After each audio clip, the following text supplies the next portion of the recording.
여호수아 13장 15절에서 23절. 모세가 르우벤 자손의 지파에게 그 가족을 따라서 주었으니 그 지경은 아르논 골짜기 가에 있는 아로엘에서부터 골짜기 가운데 있는 성읍과 메드바 곁에 있는 온 평지와 헤스본과 그 평지에 있는 모든 성읍 곧 디본과 바못바알과 벳바알 무온과 야하스와 그대목과 메밧과 기랴다임과 신마와 골짜기 가운데 산에 있는 세렛사알과 벳부올과 비스가 살록과 벳여시목과 평지 모든 성읍과 헤스본에 도읍한 아모리 사람 시온의 온 나라라. 모세가 시온을 그 땅에 거하는 시온의 방백 곧 미디안의 귀족 에위와 레겜과 술과 훌과 레바와 함께 죽였으며 이스라엘 자손이 그들을 도륙하는 중에 부올의 아들 술사 발람도 칼날로 죽였었더라. 르우벤 자손의 서평 경계는 요단과 그 강가라. 이상은 르우벤 자손의 기업으로 그 가족대로 받은 성읍과 촌락이니라. 방금 읽은 본문은 당시 이제 루벤 지파에게 어떤 땅들이 분배됐는가 하는 걸 이야기하고 있는데 중요한 교훈이 좀 몇 가지 있습니다. 21절 다시 한번 읽어보세요. 평지 모든 성읍과 헤스본에 도읍한 아모리 사람 시온의 온 나라라. 모세가 시온을 그 땅에 거하는 시온의 방백 곧 미디안의 귀족 에위와 레겜과 술과 훌과 레바와 함께 죽였으며. 저기 아모리 왕 시온이 죽을 때 함께 죽은 사람들의 명단이 나왔습니다. 누구냐면 미디안 귀족인 에위, 그리고 레겜, 술, 훌, 레바, 그런 사람들이 이제 함께 죽었다는 거죠. 그럼 여기 함께 죽은 사람들은 원래 뭐 하던 사람들이냐면요. 민수기 31장 8절. 그 죽인 자 외에 미디안의 5왕을 죽였으니 미디안의 왕들은 에위와 레겜과 수르와 후르와 레바이며 또 부올의 아들 발람을 칼로 죽였더라. 아모리 왕 시온이 죽을 때 같이 죽은 사람 명단 나왔죠. 그 사람들이 원래 뭐 하던 사람들입니까? 미디안의 5 왕들이었어요, 원래요. 그 아모리 왕 시온이 워낙 강한 거예요, 이 사람이. 침상 자체가 철침상이라고 그랬잖아요. 나무가 감당이 안 되니까. 워낙 강하니까 그냥 목숨 하나 부지하려고 왕자를 내려놓은 거예요, 이 사람들이. 항복하고 이제 거기 귀족으로 살고 있는 거예요. 신라왕 마지막 경순왕이 항복하고 고려에서 귀족 자기를 하나 내려줬대요. 그 시기예요. 그래서 아모리 왕 시온에게 항복한 뒤로는 그런 대로 귀족 지위를 누리고 살아오다가 아모리 왕 시온이 죽으니까 같이 죽임을 당한 거죠. 그래서 이제 우리가 여기서 무슨 교훈을 얻을 게 있느냐 하면 사람은 누구한테 항복하고 누구와 함께 하느냐가 그 운명을 좌우한다는 겁니다. 그 좋은 예로 여호수아 9장에 나오는 기브온 족속 있죠. 그 사람 누구한테 항복했습니까? 하나님께 항복했습니다. 그렇죠. 그분의 백성들과 함께 하니까 하나님께 항복하고 그분의 백성들과 함께 하니까 멸망받을 운명에서 구원받을 운명으로 바뀌었죠. 누구한테 항복하느냐, 누구와 함께 있느냐, 그렇게 중요한 거예요. 자기는 살아보려고 그렇게 항복을 했지만 왕자리 내놓고 귀족까지 됐지만 오늘 보니까 다 죽는 거예요. 여기서 시온과 함께 했다는 것만으로. 여호수아 2장의 라합도 마찬가지입니다. 자, 누구한테 항복하고 누구와 함께 했느냐, 그에 따라서 운명이 바뀌더라는 겁니다. 그 라합도 원래 그쪽 사람 아니었지만 하나님의 백성들에게 항복하고 그 하나님 백성을 함께 하니까 다 살아났잖아요. 세상에 항복하고 세상과 함께 죽을 것인가, 아니면 그분께 항복하고 하나님과 함께 영생할 것인가. 살았을 때 결정하는 거예요. 아직 살아있을 때. 아주 중요한 결정입니다, 이거. 로마서 8장 12절 13절. 그러므로 형제들아 우리가 빚진 자로 돼 육신에게 져서 육신대로 살 것이 아니니라. 너희가 육신대로 살면 반드시 죽을 것이로되 영으로서 몸의 행실을 죽이면 살리니. 너희가 육신대로 살면 반드시 죽을 것이로되 영으로서 몸의 행실을 죽이면 살리니. 간단히 말하면 너희가 육신에게 항복하고 육신대로 살면 반드시 죽는다, 그런 얘기를 하는 겁니다. 자기 육신에게 항복하는 사람 무지하게 많습니다. 내가 뭘 육신에게 항복해? 아니, 많아요. 엄청 많습니다. 나도 때로는 육신에 항복하는데 육신이 피곤하다고 그냥 주저물러 앉아있든가, 욕심이 좀 피곤하다고 눈 감고 있든가, 다 육신에게 지는 거예요. 그거 항복하는 겁니다. 내 육신이 뭐라고 하든 우리는 거기에 굴복하지 말고 하나님께 굴복해야 된다는 거예요. 그분의 말씀만 들으면 그럼 어떤 경우에도 살 길이 열린다는 겁니다. 사람에게 항복하고 하나님께 항복을 못하면 오늘 미디안 방백들처럼 같이 죽는 거예요. 그냥 같이 살았다는 얘기가 아니고. 열왕기하 7장 1절. 엘리사가 가로되 여호와의 말씀을 들을지어다. 여호와께서 가라사대 내일 이맘때에 사마리아 성문에서 고운가루 한 스아에 한 세개를 하고 보리 두 스아의 한 세계를 하리라 하셨느니라. 누구한테 항복하느냐가 자기 운명을 결정하는 거예요. 그래서 이 미디안 방백 얘기로 끝나는 게 아니라 그 예고편이니까 본편이 우리한테 일어나는 건데 우리가 누구한테 항복하느냐 중요한 거예요. 하나님께 항복을 해야지. 하나님께 항복하는 건 예배 성공하는 거예요. 그런데 뭐 세상 형편에 돈에 항복하고 돈 때문에 예배 참석 못하는 거예요. 그러면 돈에 항복하는 거죠. 그리고 몸이 좀 어쩌다고 해서 못 일어나면 그건 몸에 항복하는 거 아닌가. 어떤 경우에도 하나님께 항복해야 살 길이 열린다는 거. 당연한 겁니다. 그거는. 미디안 방백이 시온에게 항복해야지 들러붙어 살았는데 이게 한날 한시에 죽는 걸로 봐서 결과가 어떻다는 거 답을 말하니까 성경이. 열왕기 7장 1절 다시 한번 읽어보세요. 엘리사가 가로되 여호와의 말씀을 들을지어다. 여호와께서 가라사대 내일 이맘때에 사마리아 성문에서 고운 가루 한 스아의 한 세계를 하고 보리 두 스아의 한 세계를 하리라 하셨느니라. 흉년이 들어서 이제 지금 아이를 잡아먹는 그런 이제 극한 상황이죠. 근데 그런 상황에서 엘리사가 내일 이맘때면 쉽게 말해서 쌀한 말에 무슨 돈 뭐 몇 푼이다 이렇게 얘기를 하는 거거든요. 지금 자신의 이성은 그런 말 하고 싶지 않았을 거예요. 이성적인 사람이라면 아, 하늘에 창을 내들 어떻게 그런 일이 있냐. 오늘은 극한 상황이 벌어져서 뭐 아이를 잡아먹네 하는 판인데 글쎄. 무슨 하루 사이에 그렇게 쌀 한 말에 돈 100원이냐. 말이 안 된다는 거거든. 그런 일 없을 거라고 얘기를 하잖아요. 엘리사도 눈으로 보는 건 그렇지만 그러나 하나님의 말씀 편에 서는 거예요. 세상 환경은 전혀 아니라고 생각되지만 어디다 항복하는 거예요 지금. 말씀에 항복을 하는 겁니다. 말씀에 항복한 결과 선포하는 거예요. 엘리사도 그걸 못 보는 게 아니에요. 자기 뻔히 보는 건데 뭘. 다 보지만 그 하나님 말씀은 내일 이맘때면 그렇게 된다고 하니 그 말씀에 나를 항복하는 거예요. 그러니까 선포가 가능한 거죠. 자기 생각에 굴복하지 않고 과감하게 하나님 말씀 편에서 선포를 하니까 하나님 역사가 일어났습니다. 결국 모두가 살았습니다. 성경 어디에도 내 생각하고 맞든 안 맞든 관계없이 하나님 말씀대로 했는데 결국 망했다. 그런 얘기는 없습니다. 다 하나님 말씀대로 이렇게 살았다는 얘기, 성공했다는 얘기, 승리했다는 얘기지. 그래서 평소에 말씀대로 하는 것을 습관을 들여야 돼요. 그리고 또 어떤 권위자가 있으면 그 사람 말에 순종하는 것도 습관을 들여야 되고 나중에 필요해요 다 그게. 열왕기상 17장 12절 16절. 저가 가지러 갈 때에 엘리야가 저를 불러 가로되 청컨대 내 손에 떡 한 조각을 내게로 가져오라. 저가 가로되 당신의 하나님 여호와의 사심을 가리켜 맹세하노니 나는 떡이 없고 다만 통에 가루 한 움큼과 병에 기름 조금뿐이라. 내가 나무가지 두엇을 주워다가 나와 내 아들을 위하여 음식을 만들어 먹고 그 후에는 죽으리라. 엘리야가 저에게 이르되 두려워 말고 가서 내 말대로 하려니와 먼저 그것으로 나를 위하여 작은 떡 하나를 만들어 내게로 가져오고 그 후에 너와 네 아들을 위하여 만들라. 이스라엘 하나님 여호와의 말씀이 나 여호와가 비를 지면에 내리는 날까지 그 통의 가루는 다하지 아니하고 그 병의 기름은 없어지지 아니하리라 하셨느니라. 저가 가서 엘리야의 말대로 하였더니 저와 엘리야와 식구가 여러 날 먹었으나 여호와께서 엘리야로 하신 말씀같이 통의 가루가 다하지 아니하고 병의 기름이 없어지지 아니하니라. 3년 반인가? 비가 안 오는 거예요. 지금은 발전기도 있어가지고 댐을 만들어서 물을 끌어쓰고 하면서도 1년 동안 비가 안 오면 문제가 많이 복잡합니다. 그 당시 그런 게 없을 때거든. 3년 반이나 비가 안 오니까 남아난 게 없는 거예요. 먹을 거 당연히 없죠. 근데 이제 어떤 과부가 통에 가루가 조금 남았는데 그거 두고두고 아끼다가 이제 먹고 죽으려고 그런다고. 근데 엘리야가 뭐라 그럽니까? 그럼 나한테만 떡을 만들어 와. 이 말이 어떻습니까? 하기가 너무너무 힘든 겁니다. 나 같으면 정말 죽었다 깨는 말하기 힘들겠어요. 그럼 뭘 근거로 무슨 힘을 가지고 이렇게 말했냐는 거예요. 14절. 이스라엘 하나님 여호와의 말씀이 나 여호와가 비를 지면에 내리는 날까지 그 통의 가루는 다하지 아니하고 그 병의 기름은 없어지지 아니하리라 하셨느니라. 하나님 이렇게 말씀하시는 거예요. 눈앞의 환경은 그렇지만 이 말씀 앞에 엘리야가 어떻게 하는 겁니까 지금?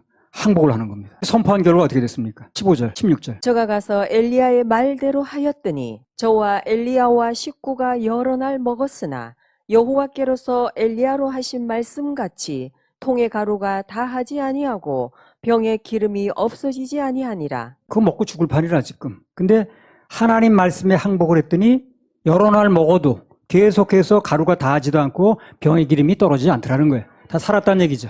말씀대로면 산다는 얘기라는 거예요. 죽을 것 같이 보여도 말씀에 항복하면 사는 거예요. 그러나 인간 세계 계산해가지고 하는 건 살 것처럼 보여서 했지만 죽는 길입니다. 아까 나왔잖아요. 저가 가서 엘리야의 말대로 하였더니 저와 엘리야의 식구가 여러 날 먹었으나 여호와께서 엘리야로 하신 말씀같이 통의 가루가 다하지 아니하고 병의 기름이 없어지지 아니하니라.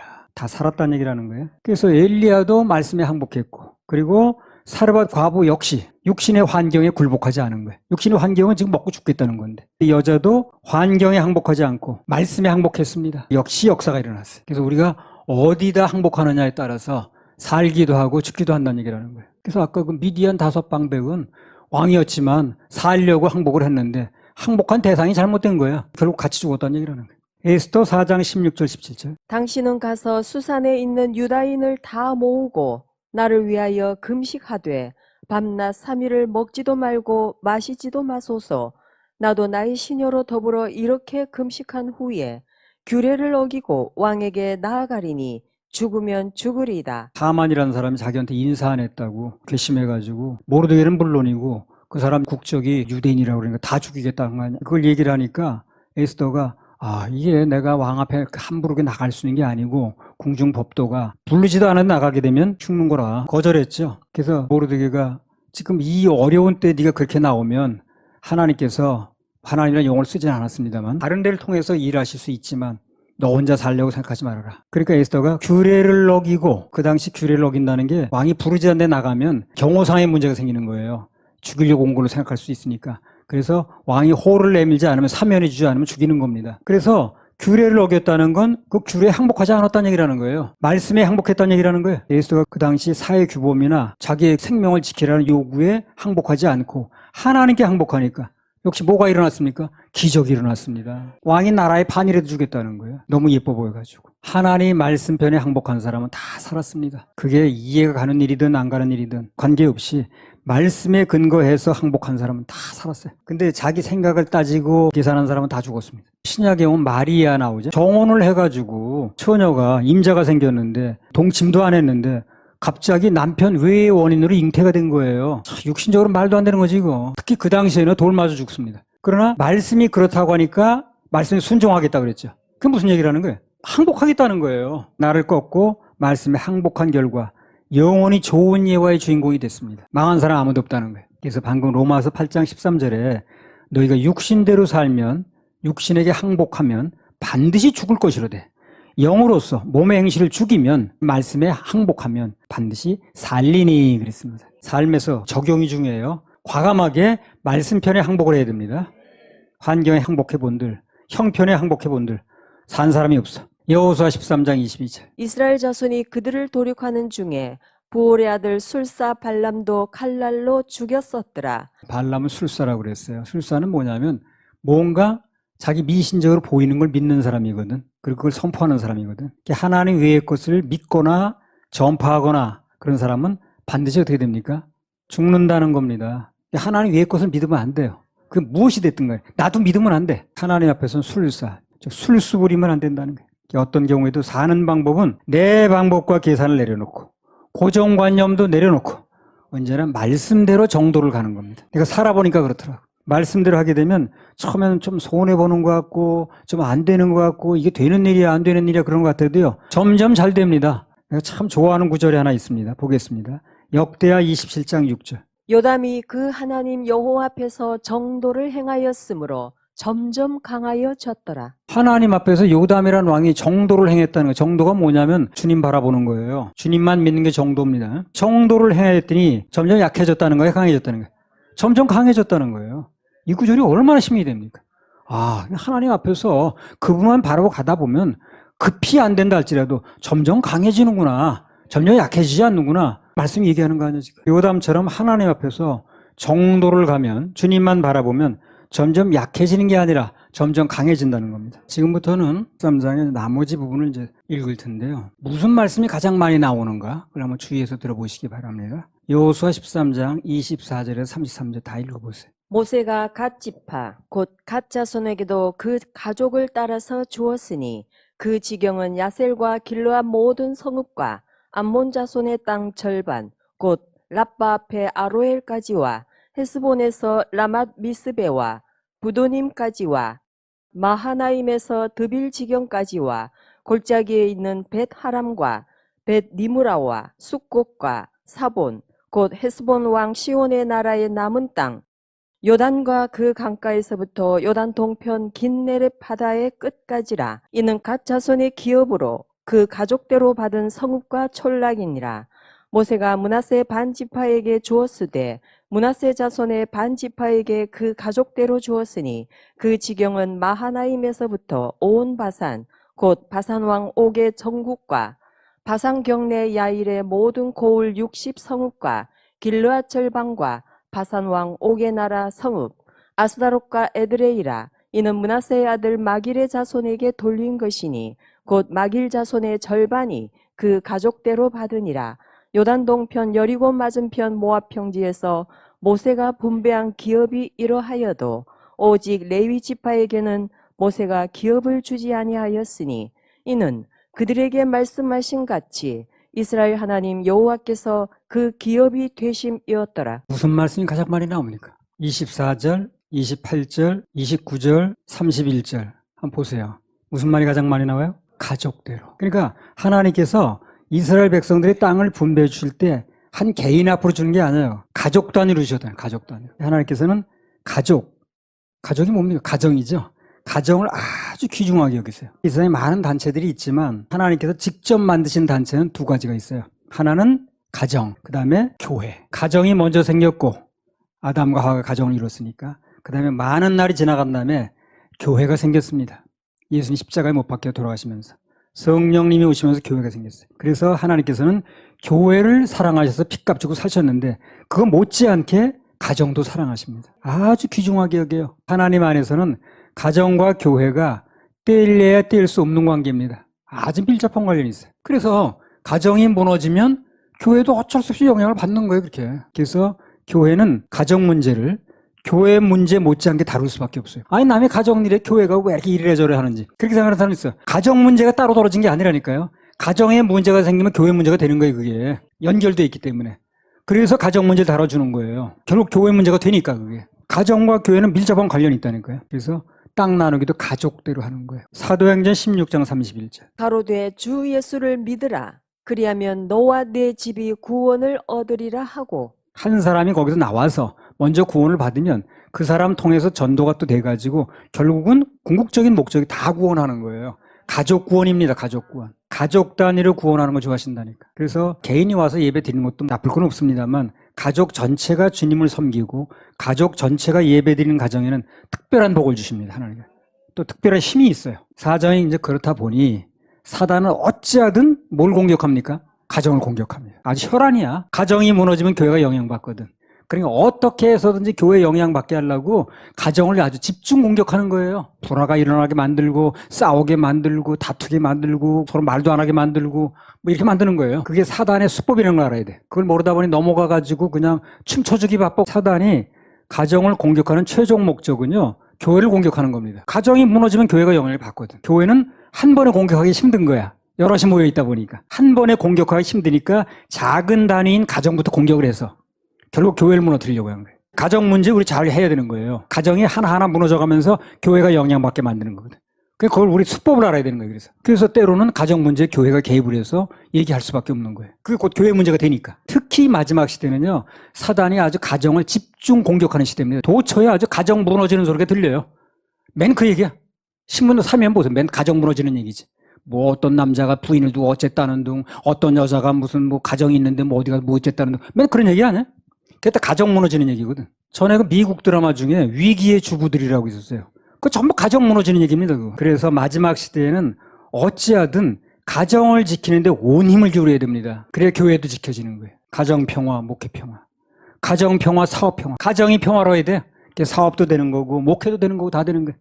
가정이 맨날 싸우는데 뭐가 되나. 그래서 사단은 교회를 한 번에 공격하기보다는 공격하기 쉬운 가정을 먼저 공격하는 거예요. 그래가지고 또 아래서 싸우게 만들고 예배 실패하게 만들고 교회 분위기 나쁘게 만들고 해가지고 결국 궁극적인 목적은 교회를 쓰러뜨리는 거예요. 그래서 우리는 그 수법을 옮기기 전에 먼저 가정을 지켜야 되는 거예요. 가정이 싸우면 다 영향을 받는 거예요.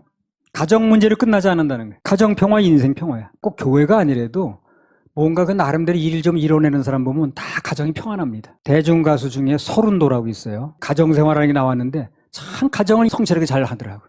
그러니까 오래 롱런하는 거예요. 부인이 뭘 좋아하는 음식이 있대. 자기 너무 싫대 그게. 그래서 부인이 또 눈치 없이 자꾸 먹자고 그런다네. 가서 먹어준대. 토한대 나와서 화장실 가서. 그렇게 안 받는 거야 음식이.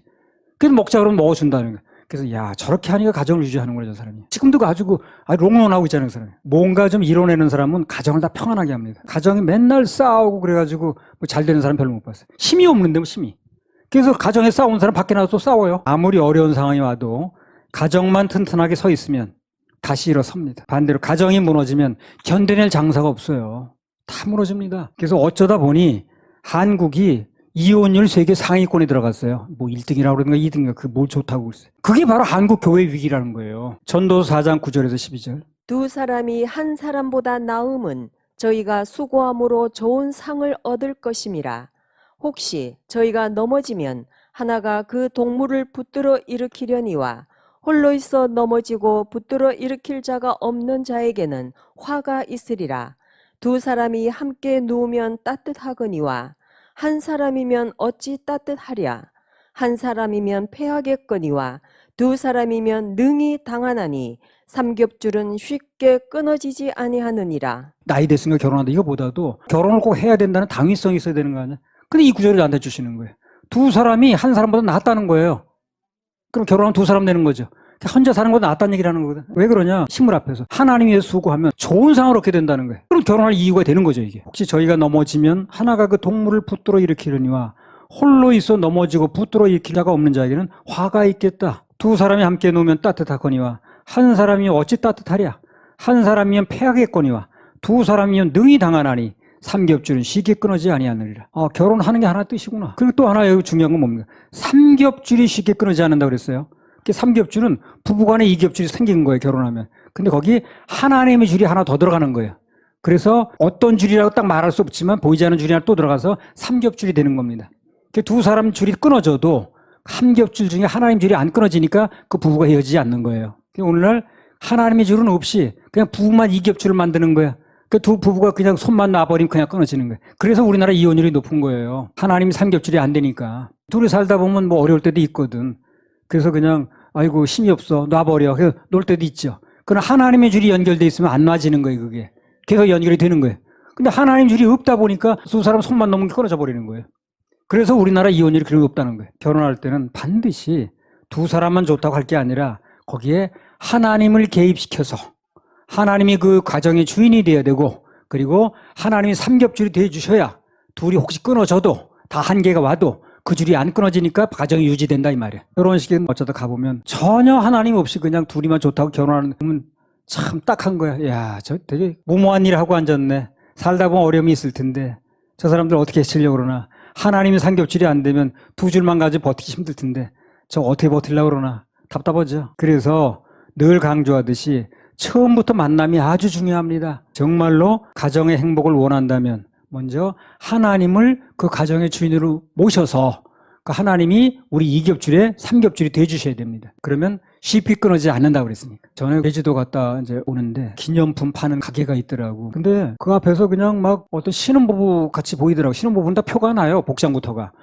둘이 얼마나 싸우는지 거기서 막 손이 올라갔다 내려갔다고 그냥 발이 들었다 놨다 하면서 내가 무심코 저 신혼부부 같은데 저렇게 싸우네요. 그랬더니 그 지인이 저런 거 많이 봐요. 우린 그러는 거예요. 그래서 어떤 때는 분명히 그 기념품 가게 앞에서 둘이 내려가는 걸 봤는데 올라오더래. 혼자 올라오더래. 그런 사람 많대. 다 왜 그렇습니까? 하나님이 삼겹줄이 안 돼서 그런 거예요. 그게. 하나님을 삼겹줄을 모시지 않고 그냥 이겹줄만 가지고 시작하는 사람은 되게 무모한 겁니다. 그거. 위험하게 짝이 없는 거야. 가정을 원래 창조하신 분이 그분이기 때문에 가정을 하나님께 맡기면 그분이 책임지고 지켜주시는 거예요.